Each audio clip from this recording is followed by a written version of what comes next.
This is mathheals.com, where you can find more links to math and computer science YouTube videos. And let's take a look at the divergence theorem. Now, divergence theorem says, let Q be a solid region bounded by a closed surface S, oriented by a unit normal vector directed outward from Q, if F is a vector field whose component functions have continuous first partial derivatives in Q. Then, when we're trying to find our flux, the integral of F, the dot product of F and N, then we can rewrite it as the triple integral over Q of our divergence of F. So let's take a look at this. So our first problem, we got F of xyz is equal to 2x squared I plus 3y squared j plus z squared k. And this is the vector. Okay, and then S is going to be x is equal to 0, x is equal to 2, y is 0 to y is 1, and z is 0 to z is equal to 3. And now this one's pretty straightforward because it's everything's kind of set up. But first, let's take a look at how to find our divergence of F. Well, we're going to take the partial derivative of what's in front of our I, that's our m, with respect to x. So this will become 4x plus, we'll take the partial derivative of what's in front of our j with respect to y, which would be 6y, plus the partial with respect to z of what's in front of our k, so that's 2z. Now the formula says that this is our m, and this is our n, and this is our p, and our div f is going to equal to the partial of m with respect to x plus the partial of n with respect to y plus the partial of p with respect to z. Okay, so this is what we're going to put inside of our integral to find our flux. And they tell us that x is going from 0 to 2. They tell us y is going from 0 to 1.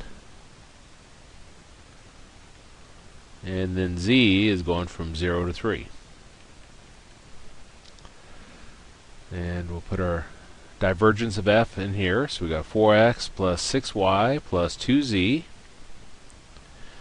And then dz, dy, and dx. And work with the inner integral first. So this just carries along.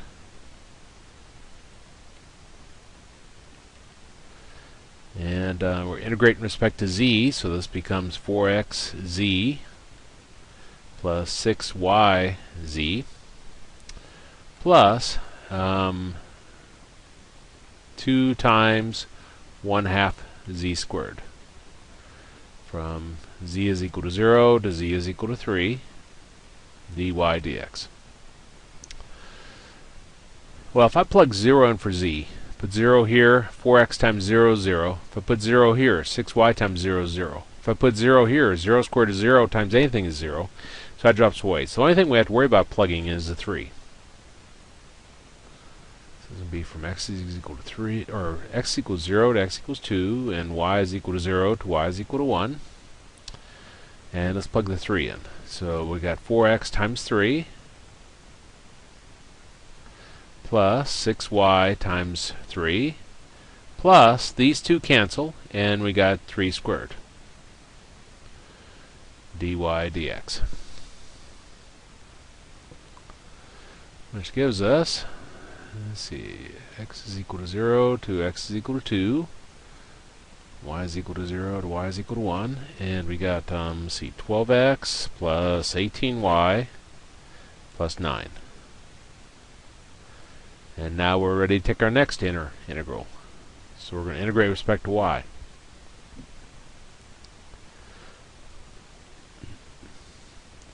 Well, we're going to have 12xy plus 18 divided by 2 times y squared. We add 1 to our power, divide by our new power. Plus 9y. From y is equal to 0 to y is equal to 1 dx. Again, if I put 0 in here, 12x times 0 drops away. 0 squared is 0 times anything is 0. And 9 times 0 is 0. So we don't have to worry about the 0. We'll just worry about the 1. So we got x equals 0 to x equals 2. And we got 12x times 1 plus 18 divided by 2 is 9 times 1 squared plus 9 times 1. So that's going to give us, let's see, 12x. 1 squared is 1 times 9 is 9, and 9 times 1 is 9, so that gives us 18.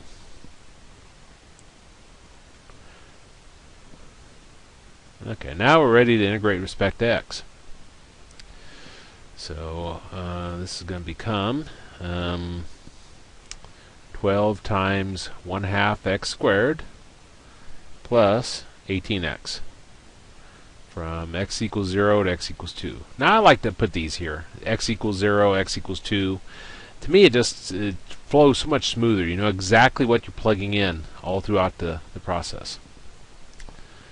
Well, 12 times 1/2 is 6, so that gives us 6x squared plus 18x. Now if I plug in 0 for x, 0 squared is 0, times 6 is 0, 18 times 0 is 0. So I don't need to worry about that part. I'll just plug in the 2.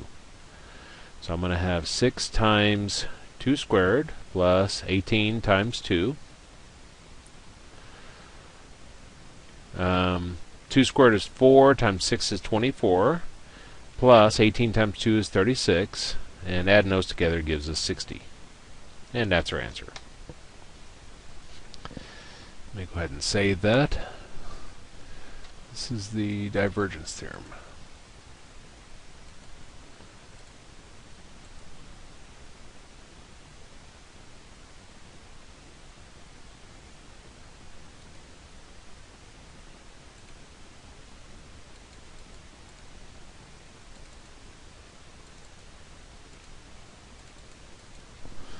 Okay. Calc 3 Divergence Theorem, page 01.pdf.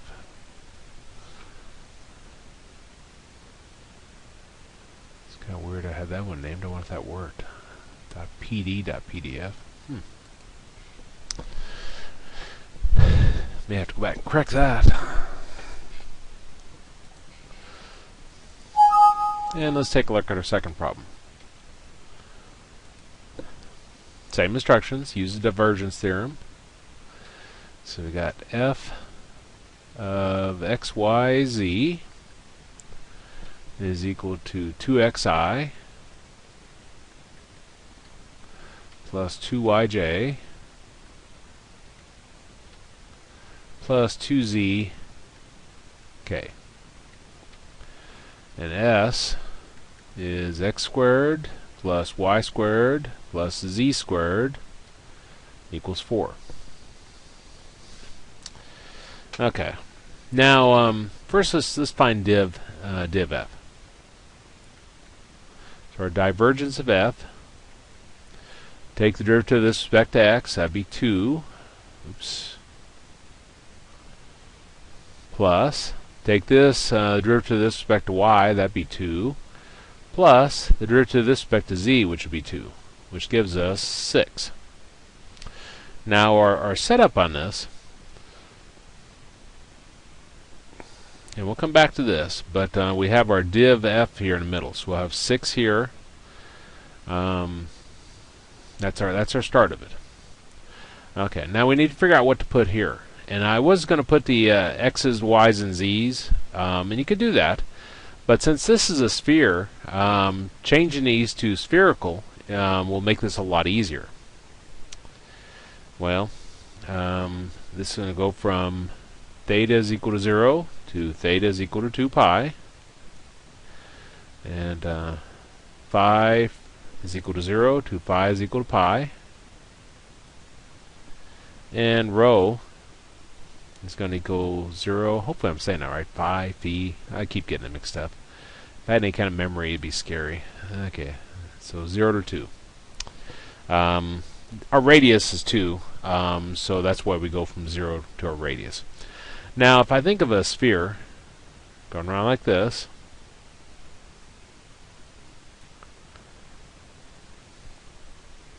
if I just take a look at a cross section right here, for example, you can see it goes all the way around a circle, which is why we go from 0 to 2 pi. Now our phi goes from 0 to pi. Well, 0 starts up here on our z-axis, and pi is all the way down to the bottom here. So if you go all the way in this direction, and then you circle all the way around with your radius, then that gives you your sphere. So spherical works very well when you're talking about a sphere. Well, we have our divergence of F here, which is 6 still. But when we change it to spherical, we have to add on something else. We have to put on a rho squared and a sine phi. And then we'll have all this. And now we're ready to work with our inner integral. Well, the 6 I can put clear out in front and not worry about. And then theta is equal to 0, theta is equal to 2 pi. Phi goes from 0 to phi goes to pi. And I'm integrating with respect to rho. 6 is gone, and this becomes 1/3 rho to the third, and the sine phi just carries along. And that goes from rho is equal to 0 to rho is equal to 2.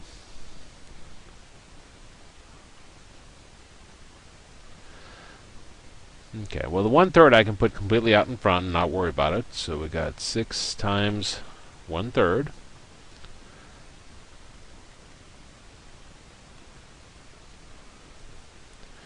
And I'm getting there. Okay. Now if I plug 0 in for rho, I'd have 0 to the third, which is 0 times sine is 0, so that drops away. So the only thing we have to worry about is a 2. So I put 2 in for rho. So that's going to give us 2 to the third sine phi.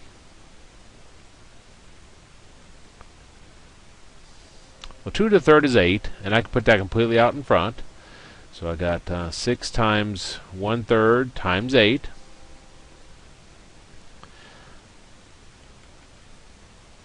And now we're ready to take our next integral. We're integrating with respect to phi. So the integral of sine is negative cosine.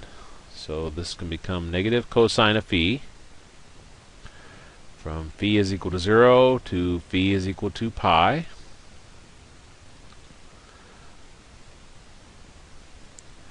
Now out in front here, 6 times 1/3 is 2 times 8 is 16.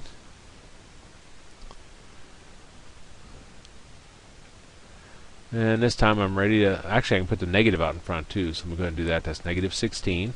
And now I'm ready to plug pi in. So I'll put pi in. I got cosine pi minus, I'll put 0 in. So cosine 0.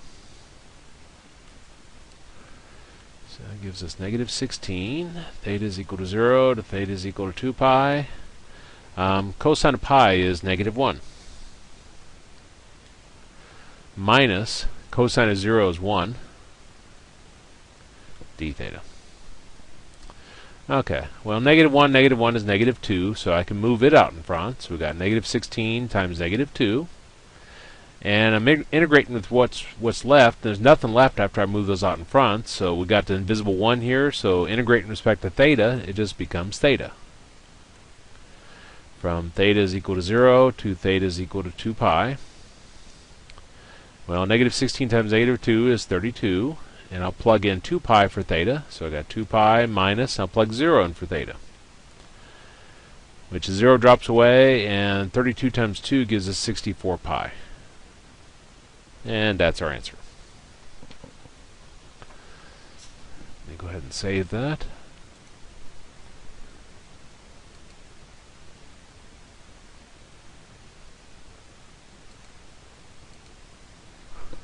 Oops.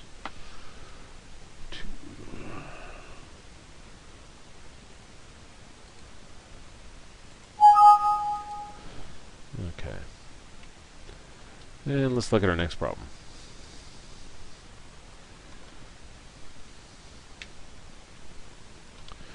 Okay, F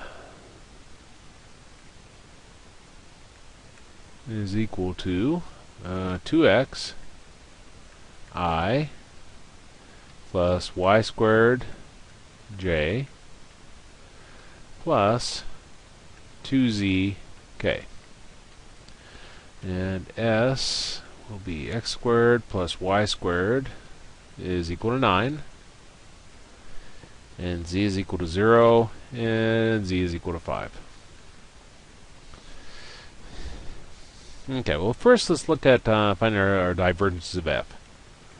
So our divergence of f, we're going to integrate what's in front of our I with respect to x. That gives us 2, plus, we'll integrate with what's in front of our j with respect to y. So that'd be 2y. And we'll integrate with what's in front of our k with respect to z, which would be 2. So this gives us 2y plus 4. Now we're in our setup on this. We're going to find it easiest on this one to use cylindrical. And the reason why is because this is a circle. If you got a circle, then cylindrical makes it very easy. This is a circle of radius 3. Like that. So obviously theta is going to go from 0 to 2 pi. I'm starting here and I go all the way around my circle. And r is going to go from 0 to our radius. Our radius is 3, so it'll go from r is equal to 0 to r is equals 3. And then z is just z, and they tell us that goes from z is equal to 0 to z is equal to 5. Now we have this inside, 2y plus 4, but remember, when we switch it to cylindrical, y is equal to r sine theta. Not that we need it for this problem. Remember, x is equal to r cosine theta. So when I plug this in, the y I'm going to replace with r sine theta. And in addition, we have to put an extra r here when we switch it to cylindrical. And this is dz. Or I should say polar also. That's another way to think of it. Okay, so let's do a little bit of simplifying.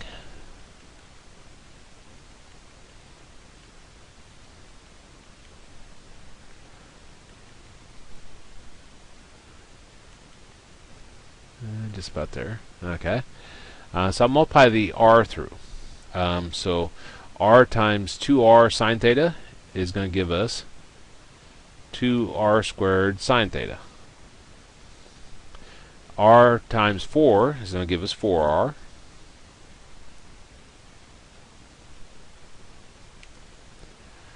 dz, dr, d theta. Okay. Now I could factor a 2 out if I wanted to, but I won't worry about it yet.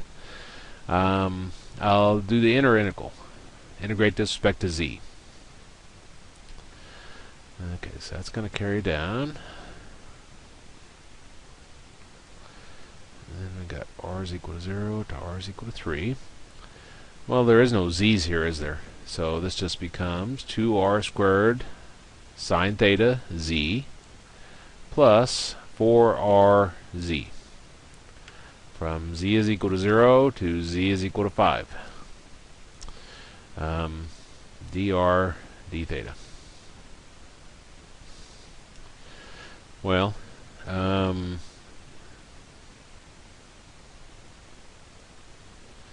I'll put an extra step in here. is equal to 0 to r is equal. Okay, if we plug in 0 for z, put 0 here, I got 0 times sine times 2r squared, which is 0. If I put 0 for this z, we got 0 times 4r, which is 0. So I don't need to worry about that. I just need to put 5 in. So we're going to have 2r squared sine theta times 5 plus 4r times 5 dr d theta. Okay, now I'm going to factor out what they have in common, simplify it a little bit. I see they both have divisible by 2 and they both have 5. So I'll bring a 2 out and I'll bring a 5 out.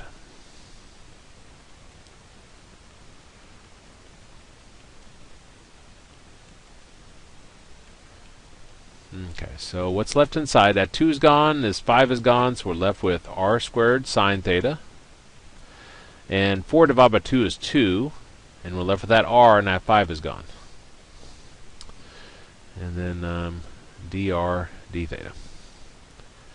Okay, 2 times 5 is 10.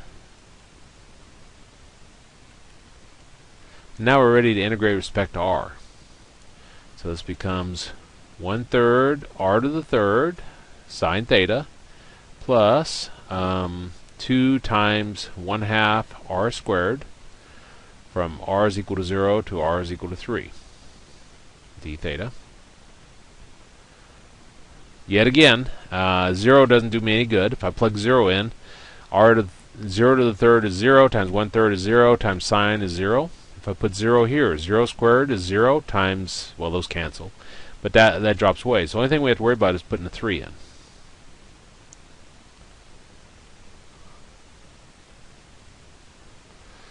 Okay, so put 3 in for r. We got 3 to the third, which is 27, divided by 3 is 9 sine theta. And 2 times 1/2 cancels. If I put 3 here, I got 3 squared, which is 9. So we got plus 9 d theta. Okay, so now we're ready to integrate with respect to theta.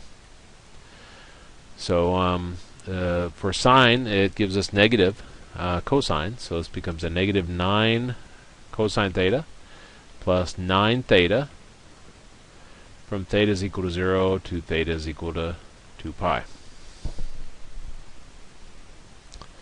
Well, let's see what that gives us. So if I put in 2 pi, I got negative 9 cosine 2 pi plus 9 times 2 pi minus, I'll put parentheses here, we got negative 9 cosine of 0,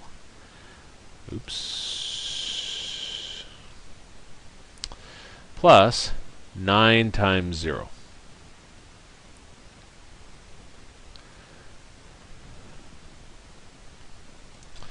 Well, cosine of 2 pi is 1, so that gives us a negative 9.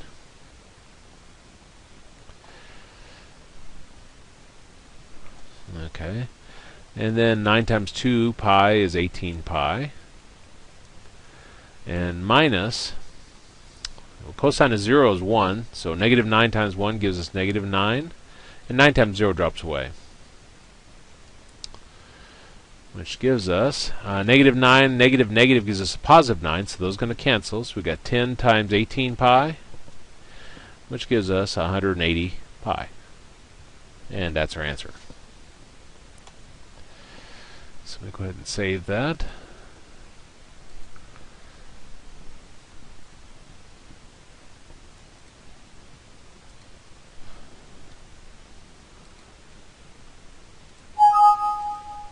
Let's take a look at our last problem.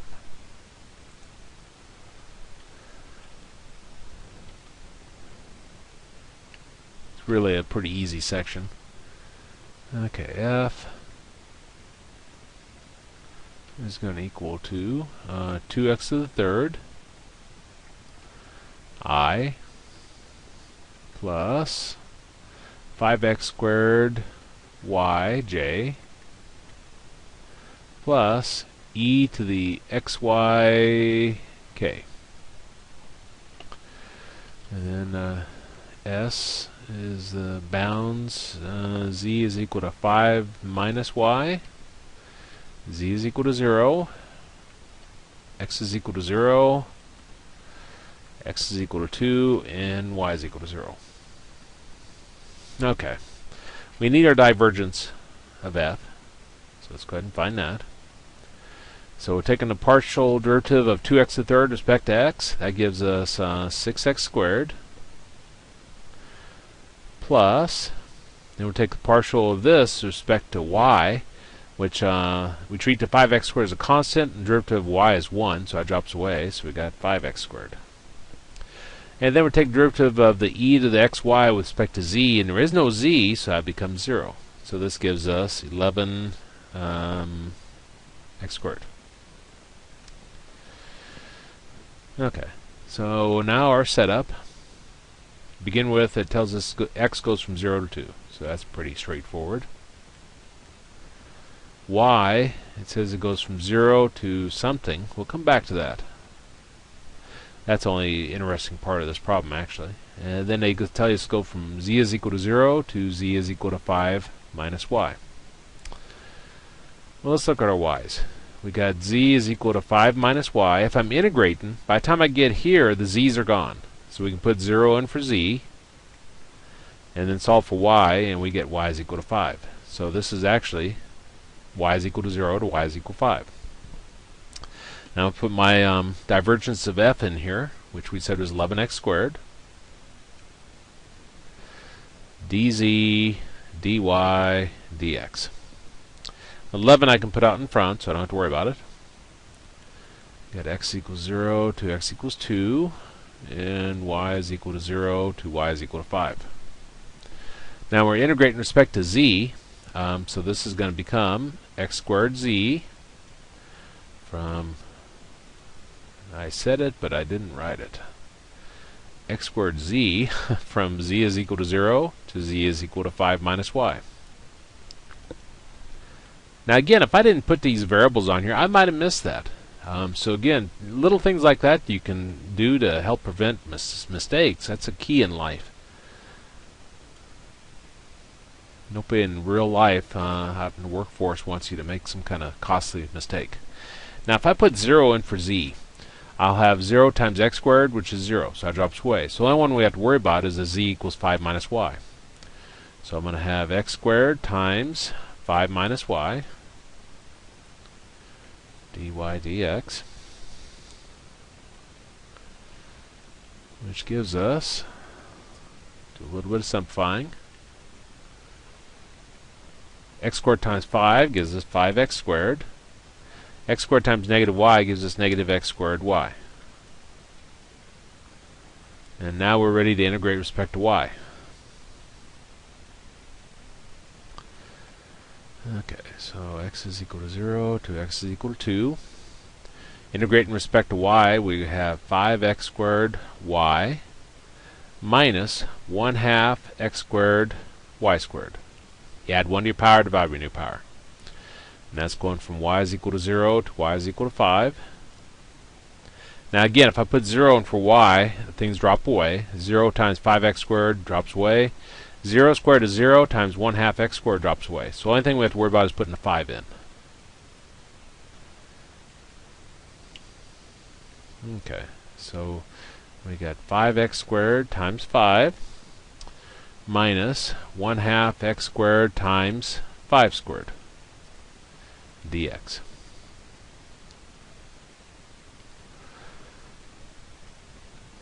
And then that gives us 5 times 5 is 25, so we got 25x squared minus 5 squared is 25 times 1/2 is 25 halves x squared dx.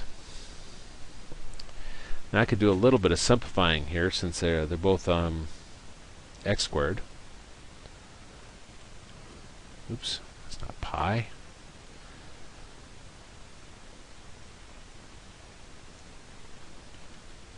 If I were to write this at the common denominator, this would be 50 over 2. 50 over 2 minus 25 over 2 gives me 25 over 2 x squared dx. Now I could put 25 over 2 out in front. And x equals 0 to x equals 2 of x squared dx. So I got 11 times 25 over 2. and integrate in respect to x, I get 1/3 x to the third from x equals 0 to x equals 2. Now again, it doesn't do me any good to plug 0 in, because 0 to the third is 0 times 1/3 is 0, so I just plug 2 in. So I got 11 times 25 over 2 times 1/3 times 2 to the third is 8. Now the 2 and 8 reduce, so it gives me 4/3. 11 times 25 times 4 over 3. Watch me screw this up now. 4, yeah, okay. And 4 times 25 is 100. I shouldn't have to do that, but so that gives us 1100 over 3 is our answer, assuming no basic math error. So I'm going to go ahead and save that.